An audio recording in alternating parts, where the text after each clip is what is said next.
I've got a hot take as it relates to hiring. Bear with me because it might get hot.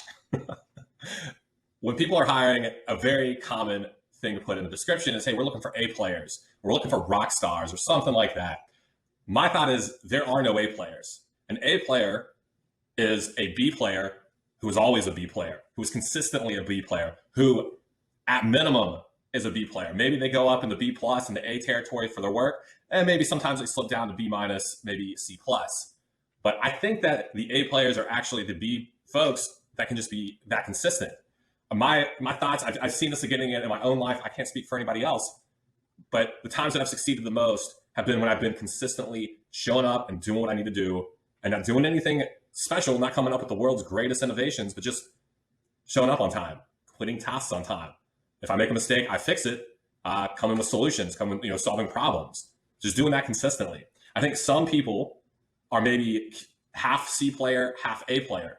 And I don't think that averages out. I don't think that average, A, C, well, then they're a B. No, I think if they're half a C player and then have some bits of brilliance, what that kind of shows you is you can't fully rely on them to just do the work.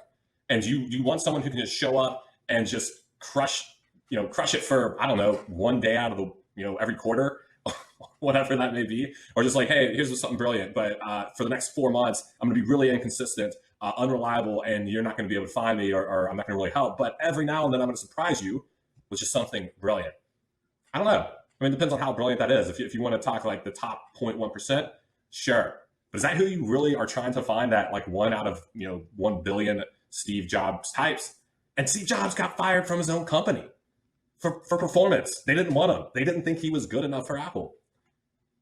If he's not immune, why is anybody immune? Why is the candidate you're looking to hire immune to making mistakes, dropping the ball and stuff, et cetera, et cetera? To me, the best people are people who do make mistakes, because it's going to happen 100%. We like to think that the people we're hiring, hey, hire people smarter than you. It's great advice. That doesn't mean that they're not going to ever make mistakes.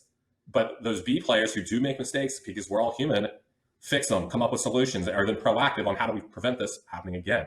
So that was just a thought. Actually, I was talking to, I'm working with a personal trainer because I am terrible at motivating myself to work out. And that was a discussion we had today. It was that just show up. If you're consistently average, you are above average. Because I think those A plus people who are always A plus, I don't think that exists. It's like the singularity of like, or thinking of mathematics of like what a limit is.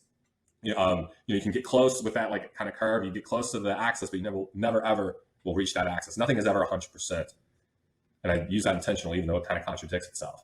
So consider that A players are actually B players who are consistently B players.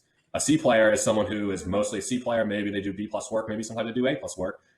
As I mentioned, I don't think personally, someone who's half C, half A, I don't think it averages out to B. I think the half and half, it's going to tend to the lower side. It's going to be detrimental to you in the long run. So just some random thoughts today. I hope you all are well. I'll talk to you soon.